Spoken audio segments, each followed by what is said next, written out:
यखनी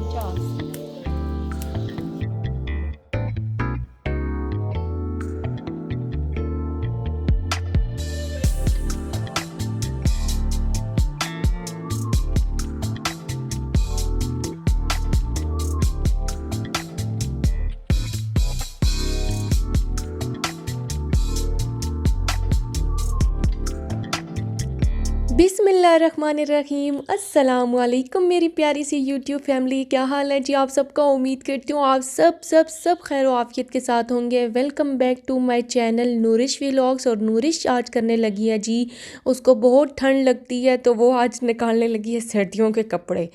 winter season आ गया और winter season के कपड़े, अच्छा ये जो रेशमी स्टफ़ होता है ना, ये जो रेशमी होते हैं कपड़े, इसको ना सर्दियाँ आने वाली होती हैं तब भी थोड़ा सा अरसा मिलता है पहनने को, थोड़े से वीक्स होते हैं। और गर्मियों जब आने लगती हैं तब भी थोड़ा सा टाइम होता है इसको पहनने को, वरना दिल नहीं करता पहनने को। सुबह सुबह मुझे इतनी ठंड लगती है तो मैंने कहा आज भाई मैंने कपड़े निकालने ही हैं हर हालत में। तो ये है कि सर्दियों के कपड़े मैं निकालने लगी और उनको मैंने लगवानी है धूप। और ये है कि सर्दियों के कपड़े बहुत ज़्यादा होते हैं, बहुत ज़्यादा क्वांटिटी में मेरे पास कपड़े हैं, बच्चों के, मेरे हस्बैंड के। गर्मियों के इतने कपड़े नहीं होते जितने सर्दियों के होते हैं। तो सर्दियों के कपड़ों को ना संभालना भी बहुत मुश्किल हो जाता है। तो ये एक होता है कि स्पेस भी बहुत ज़्यादा लेते हैं कपड़े। तो अब ये है कि इनमें से मैं सारे कपड़ों को निकाल के एक बार धूप लगवा के उसके बाद मैं इनको ना ऑर्गेनाइज़ करूँगी अपने वार्डरोब में। अब वार्डरोब जो है वो एक है, और जो लॉकर्स मैंने बनवाए हुए हैं अपने बेटों के कपड़ों के लिए। तो जॉइंट फैमिली सिस्टम में या मिडिल क्लास हाउस वाइफ का कह लो तो उनमें यही चलता है कि रूम बच्चों के सेपरेट नहीं होते, रूम एक ही होता है जिसमें वो एडजस्ट करना होता है, जिसमें कपड़ों को एडजस्ट करना होता है। अब जो बड़ी स्पेस होती है उसमें तो चलो होता है कि बच्चों के कपड़े अलग रख लिए वार्डरोब में, बच्चों की अलग है, बेटी की अलग है, बेटे की अलग है, और मियाँ बीवी की अलग अलग है। बट ऐसा मिडिल क्लास फैमिली में कुछ भी नहीं होता।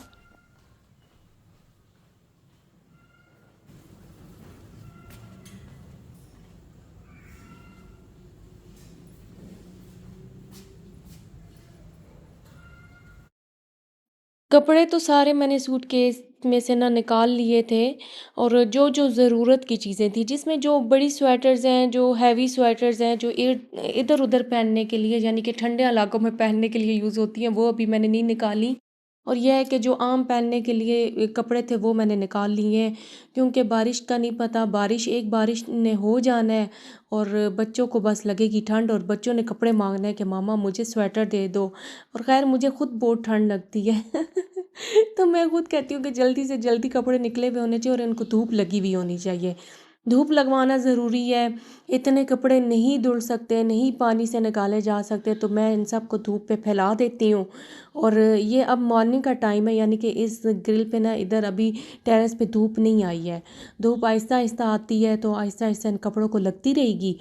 तो ये था कि मैं अर्ली मॉर्निंग ही उठी कि ये मैं कपड़े धूप पे सारे फैला दूँ। अच्छा ये कपड़े निकालते निकालते रखते रखते पूरा दिन गुजर जाता है इन कपड़ों को संभालते संभालते। तो ये है कि मेरे तो भाई 2-3 दिन लगे थे, क्योंकि मेरी जो बेटी है वो काम करने भी देती है। जब सो रही हो तब मैं इजीली काम कर लेती हूँ, लेकिन जब जाग रही होती है तो वो बस साथ में कुछ ना कुछ लगी ही रहती है। और कभी तो मूड इतना ख़राब होता है तो कहती है कि बस मामा तो मेरे पास ही बैठी रहे और मामा उठे ही ना। अभी 2-3 दिन ऐसा हो गया है कि वो इतनी चिड़चिड़ी हो गई है कि उसको कोई बात भी अच्छी नहीं लग रही। तो हो सकता है कि फ्लू वगैरह की वजह से उसको ना कोई भी बात अच्छी नहीं लगती, तो बस कहती है कि मैंने मामा के पास ही रहना है, मैंने और किसी के पास नहीं जाना। और तो सारे ऐसे लगता है कि पराये हो जाते हैं घर में, सिर्फ मामा ही सकी रह जाती है और मामा को ही बस बातें सुनानी और मामा के साथ ही। खैर लाडियाँ तो मामा पापा के साथ ही होती हैं, बट पापा के साथ इतनी एडजस्ट नहीं है जितनी मेरे साथ है। मामा के साथ बच्चे बहुत करते हैं, बहुत अटैच होते हैं। कौन सा? कितना है पूरा ही है, किलो पूरा। दिखाओ। जी जिबा होने लगा है, जिबा। है ना करीना ये इन दोनों में से कोई भी पकड़ लो। यखनी नहीं पीनी ये है। घूम रहा है ना, एक वो आगे वाला।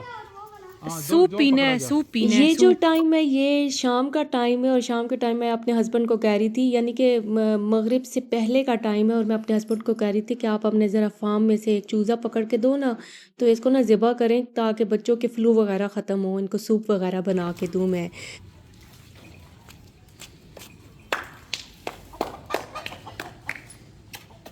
ये देखो ना पहुँचे हैं, पहुँचा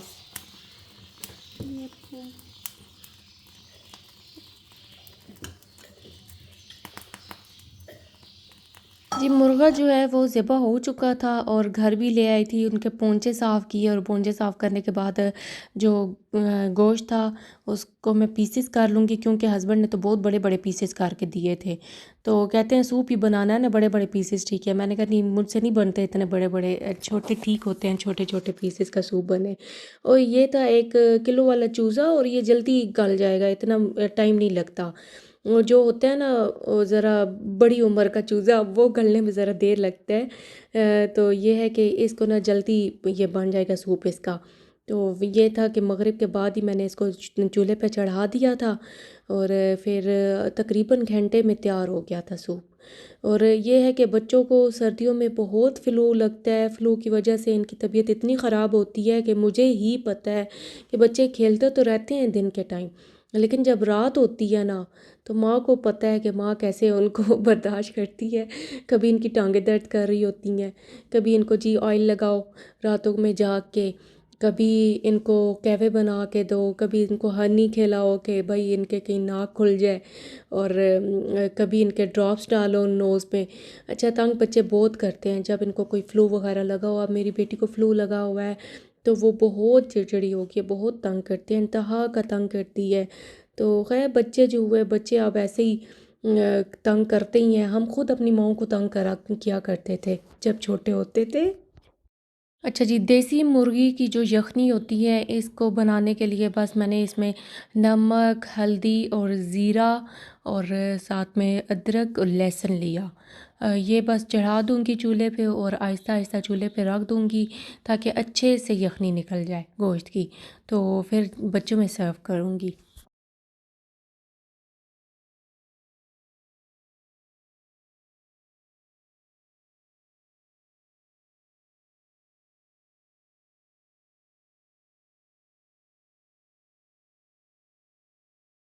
बोटी बोटी का हो गया।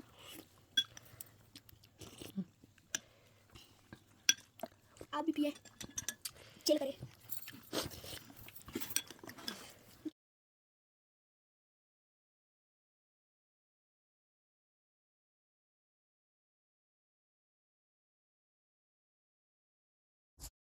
ये जो टाइम है ये नेक्स्ट मॉर्निंग का टाइम है, और नेक्स्ट मॉर्निंग में मैंने कपड़े तो उतार लिए थे शाम के टाइम, यानी कि जब धूप चली गई थी सारी। तो उसके बाद ना नेक्स्ट मॉर्निंग का टाइम है, और मॉर्निंग के टाइम पे मैं बच्चों को सी ऑफ करने के बाद, उसके बाद होता है कि जो मेरी बेटी होती है वो अपनी बड़ी मामा के पास हो रही होती है, तो मेरी कोशिश होती है कि चलो जी, मैं जितना कोशिश हो सके मैं अपने काम निपटा लूँ। तो ये था कि बस ये काम बहुत ज़रूरी था, कपड़ों वाला। विंटर सीज़न के जो स्टफ़ ड्रेसेस होते हैं उनको ऑर्गेनाइज़ करना ना एक इंतहा का मुश्किल काम है, तो इसके लिए बड़ा टाइम चाहिए होता है, बहुत टाइम टेकिंग वाला काम है। तो ये है कि अब ये जो कपड़े मैं लेके आई हूँ ये तो मैंने लॉकर्स में रखने हैं, ड्रॉर में रखने हैं। तो और जो कपड़े हैं ना वो मैंने सूटकेस में ही रख दिए हैं, जिसमें मेरे हस्बैंड के ड्रेसेस हैं, मेरे कुछ ड्रेसेस हैं जो पहनने वाले, यानी कि जो इधर उधर पहनने के लिए यूज़ होते हैं, तो वो मैंने रख दिए हैं। जो कैजुअल पहनने के लिए हैं वो मैं अभी एडजस्ट करूँगी।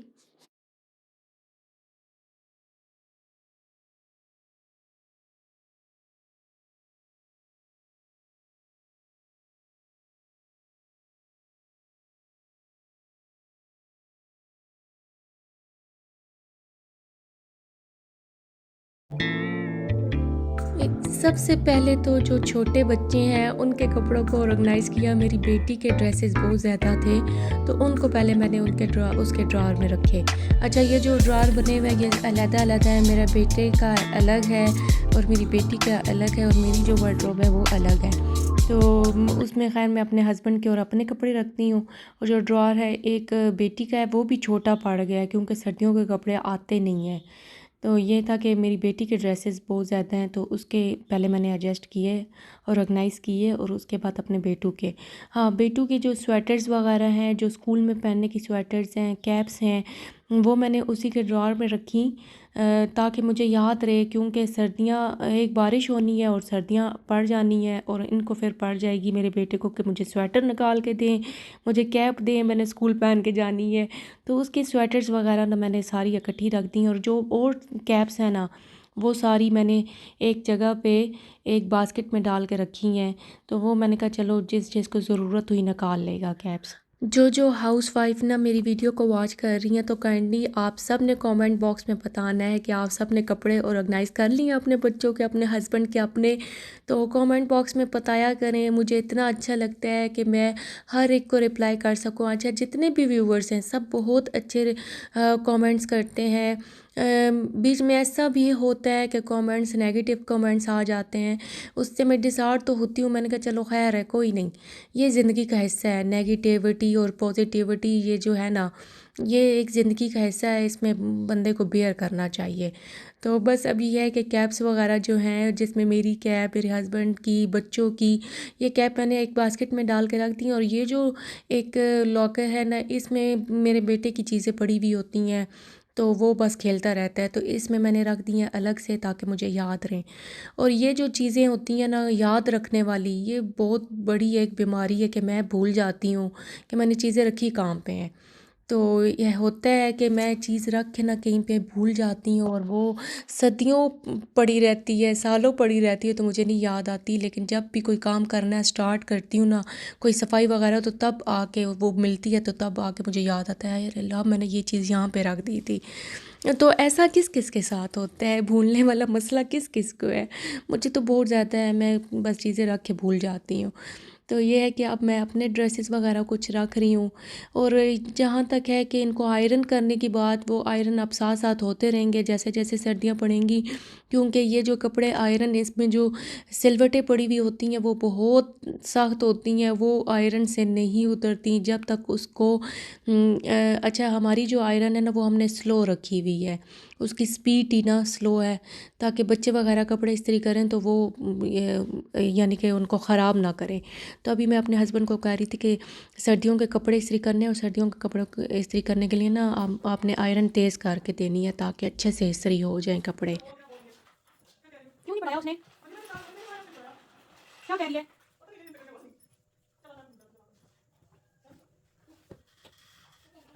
अच्छा, कपड़े वगैरह मैं रख रही थी, तो मेरी बेटी जा गई। अब बेटी के लिए मैंने ये काम बंद कर दिया था, तो मैंने उसे नाश्ता करवाया। नाश्ता करवाने के बाद ना इसको मैंने भिजवाया ट्यूशन।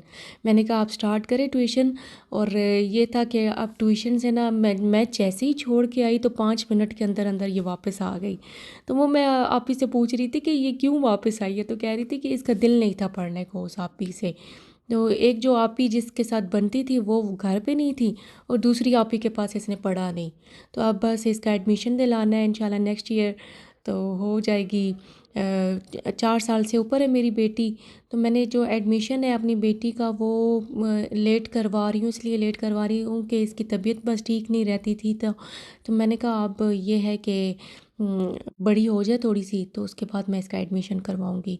तो अब मैं ये सोच में पड़ी हुई हूँ कि ये मेरे बगैर तो बिल्कुल नहीं रहती। अब स्कूल जाने के लिए एक बहुत बहुत बड़ा इम्तिहान होगा मेरे लिए कि कैसे ये स्कूल जाएगी।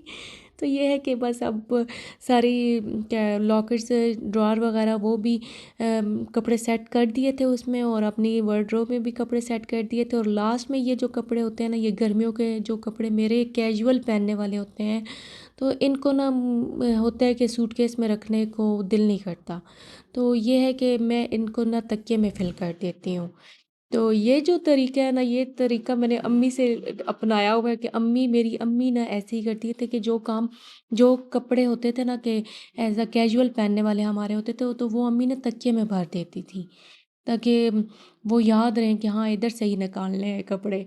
तो बस मेरा भी कुछ ऐसे ही है कि मैंने ये कैजुअल पहनने वाले अपनी बेटी के अपने ड्रेसेस, अभी जगह है इसमें, और तो वो बस जैसे जैसे मेरे पास कपड़े और आएंगे वो सारे मैं इसमें तकिए में फिल करके इसको तकिया बना दूंगी, और ये यूज़ भी हो जाएगा तकिया, और इसमें कपड़े भी सेव रहेंगे।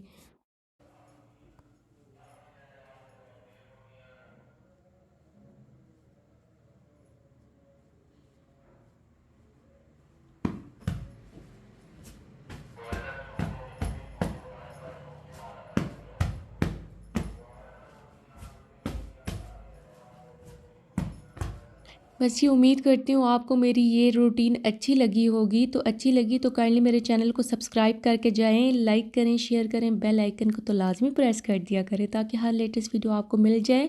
और ये देख ले जी तकिया कितना प्यारा है, ये मेरी सास अम्मी के हाथ के तकिए हैं। तो ये है कि बस मैंने फिल कर दिया। मुझे दें इजाज़त, अल्लाह हाफिज़।